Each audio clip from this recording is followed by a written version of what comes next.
Welcome to this short presentation of Billund Airport. We will look very briefly at a couple of different items. We'll look at the airport layout, the departures, and the sectors and airspace around the airport.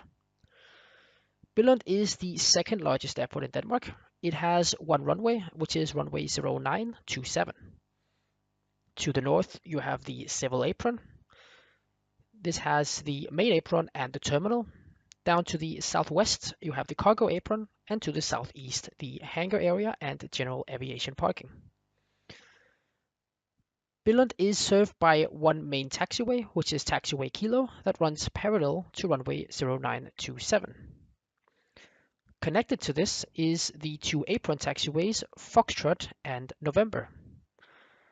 The directions of these taxiways are depending on the runway direction. For example, if runway 27 is in use, you will use taxiway Foxtrot for inbound traffic and November for outbound traffic. Likewise, if it's runway 09 in use, it will be the other way around. Foxtrot will be used for outbounds and November will be used for inbounds. Keep also in mind that you have taxiway Delta, which goes all the way until it intersects taxiway November. The civil apron is made up of a whole line of stands in front of the terminal. These are the stands you should primarily use, and they go from stand 25 and up to stand 40. This also includes stand 27, 36, and 39, which are designated heavy aircraft stands. You can use this for whenever you have a passenger 777 or maybe a 747. The higher number of stands, which you have to the south, 65 to 94, are secondary stands, but can be used as well if you desire. The civil apron also includes a de-icing stand to the west on taxiway Juliet, which you can use in case of winter operation. If we move to the southern side, you have the cargo apron. This is a blank place with no specific stands, so normally aircrafts will just taxi to cargo apron. The taxi routes are normally for runway 09 straight to taxiway Alpha for departure, and for runway 27 it will go via Bravo and Foxtrot and Kilo. Keeping in mind that whenever you send these to runway 27, they will have to cross the active runway. The area around Billund is mostly dominated by the city of Billund, which is on the southern side. This does mean that there are noise restrictions in effect at this airport. As you will shortly see, departures out of 27 will need to take an immediate right turn to stay clear of the city. Likewise, the VFR traffic will have to be flying to the north of the airfield, not to fly over the city. Also, because of these noise restrictions, you should know that for departures on runway 27, intersection mic is not allowed. This is because the aircraft should be airborne as far as possible from the runway end and therefore should use the full length. Now, of course, if you use runway 09, since there is no noise restrictions there, they can use intersection Foxtrot, no problem. So now let's take a look at departures. Looking at the departures, Billund is equipped with several SIDs. These stand for Standard Instrument Departures and is our pre-described tracks and routes the aircraft must follow. Billund has a lot of different ones and we'll go through them now. You have the Micro, Bampi, Ramme, Intet, Abino, Gokim, Ritzi, Alsi, and Skritstrup. Now, the SIDs in Billund are normally made up of a couple of different items. They're made up of the name, the number, and the letter. The name will tell you the termination point of the SID, normally the last point of the SID. The number will tell you the version of the SID, and the letter will tell you from which runway. What you will often see change is the number because as soon as there is an update to the SID, the version will change.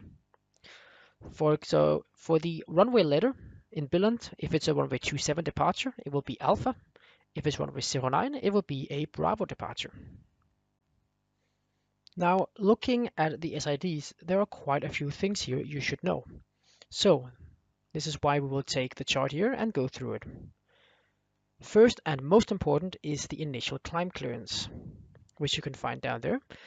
It can be different from SIDs to SIDs, but here in Billund it's all the same. It is flight level 60.